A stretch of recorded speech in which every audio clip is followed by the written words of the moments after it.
So now you've seen Maputo City, where the Love Maputo project is working. That is the oldest of the Jesus Politic projects. It was our first project. It's in the capital city of Mozambique, as you've seen. And now you've seen the faces of some of our kids. You've seen the faces of some of our workers, and I want to tell you a little bit about them. Remember how I was telling you that God responds to need?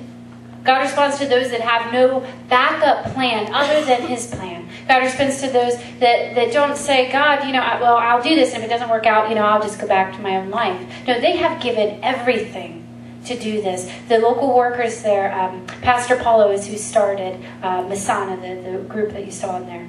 And he started out as an outreach ministry out of his church, the Reformed Church of Mozambique. And then it grew, and it grew, and it grew. And they became partners under our Love Maputo project.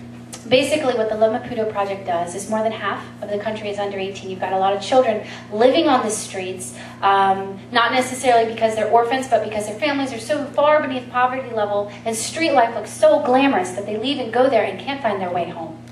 I don't know if you heard in the poem that Jonathan, who put this video together, that he was saying at the end, it's one he wrote. He was talking about how they get caught in this neverland. And it's true. And the workers bring them out of it. They go and they bring them into the center, and they provide them with food, water, clothing, education, and then they help them find their families they've been separated from and reintegrate them back into those families. They show the families how to function together, and they teach them vocational skills and how to start businesses so the families can stay together, live, and function. They reach out for Jesus Christ to these children. When they saw these children, they didn't just say, well, I'm living in Mozambique, I'm a Mozambican, it's good enough for me to do well for me and my family. No, they took it personally. They said, that could have been me living on the street. That could have been me not knowing where my family is and being separated from them. They took it personally, and God wants you to take it personally. Too often, we can see these images and feel numb to it. Well, I want to let you know there's something you can do. We're not just about raising awareness. We're not just about telling you, oh, look at all this stuff and making you look at it without giving you a way that you can specifically help. That's part of what makes Jesus Politic special. What we do, Jesus Politic works with the indigenous missionaries, as you've seen, to provide them with their local resources that they need, collaborating them with other local groups, and then recruiting them staff and things like that. But what we also do is here in the States, we give you ways that you can get involved using your own talents and your own gifts in specific ways that help. There is a music composition major. He did all the piano music for this. He's never donated money, but he donated his gift. There's a film major that did the film for this. He donated his time. He donated his gift. He also wrote the poem and the script for the whole thing. So we'll give you specific ways that you can take those gifts God's put inside of you that you go, God, what am I supposed to do with this? And He says, well, first of all, enjoy it. And second of all, use it for me. And we'll give you ways that you can actually do that beyond just donating money, although we'll take your money if you want to give it to us. And beyond just donating your prayers, although prayers are very important, but giving of yourself. God wants yourself. And I want to talk about our workers. So with Masana, Sarah's with Masana. She's not indigenous. She came and joined them. She was with Masana before we were working with Masana. And she left everything to go there. She left her comfortable life. She left opportunities to have a nice job, a predictable schedule, her own space. She walked away from the opportunity to have, a family life, things that women want, being a bride, being a mom, all of those things, and said, God, I know I'm called to these boys. Maybe I don't understand all the details, but I know I'm supposed to do this, so I'm going to start here. And she walked away from everything for that. She didn't have a backup plan, like, I'll do this, if it doesn't work out, I'll come back. No, she stayed there. Another organization that has joined along in this effort is called Kunhai Mela House, which means House of Hope. And they are a safe house where the boys that we can't put back into families, they come and they live in the house and they grow up in a Christian family environment to where they can be members of a family again and stay there until they're adults, and then work if they want and help bring other people in to stay there until they're adults and to reach out and help more people to change the life of the city. But the Kunhai Mela House was started by a young guy, younger than me, and he was in Mozambique and he saw what was going on, and he said, God, I've got to do something. He didn't say, God, I'll wait for somebody else to do it, or, I'm just one person, maybe an organization will do it. He said, no, I'll do what I can. So he sold everything that he had, and he got other people to join him, and they sold everything that they had.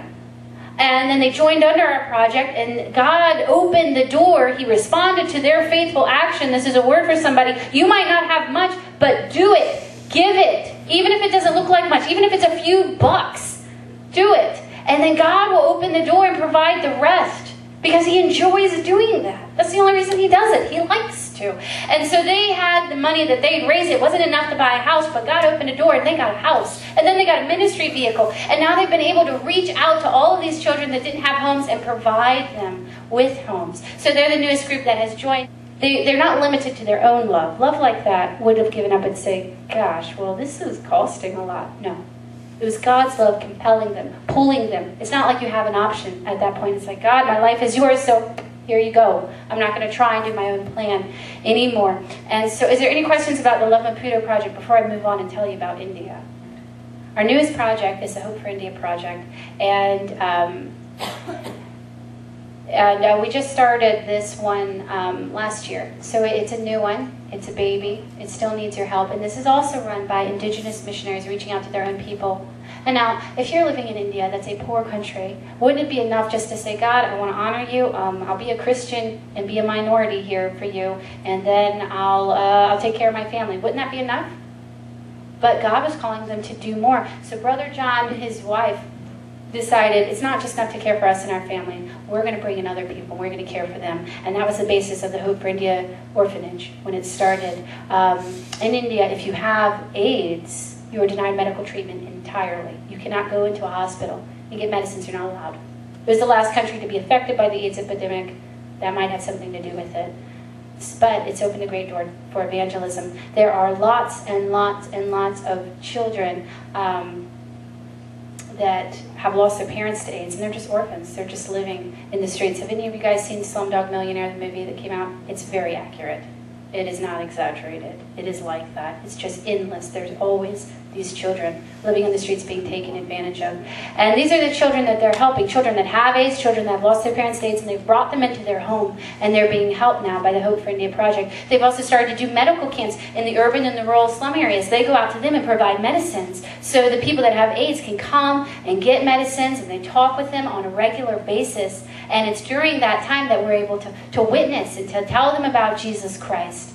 7 churches of Hindu converts to Christianity. Brother John and the workers there doing that. So they've given all of themselves. They've been compelled by love, just like we've been talking about at the conference. And you can do that too. You are no different than Pastor Paula. You are no different than Brother John. They are just people. We are just people. You have the same potential within you. It's just whether or not you act on it. And maybe your mission field is going to look a little bit different, but you still have that exact same potential within you. And it's that love of God, once you give into it, it will compel you. And you'll know exactly where he's calling you to be. All is the cry of God, and you've got to start there. God wants all of you. He doesn't want you to say, okay, God, you can have this bit, and that's all I'm giving you, because that's all I can handle. He's not going to move mightily in your life with that. You have to give him everything, all of your heart. Everything is what he wants, no holding back. And it's the greatest freedom. None of them would change a thing. Knowing that they've all left financial stability, homes, family, loved ones, friends, possibility of future advancement, things like that. They wouldn't trade it for a thing. It's not just enough to feel convicted to do something. You've got to start surrendering to God totally in your actions, in your time, holding nothing back, giving yourself.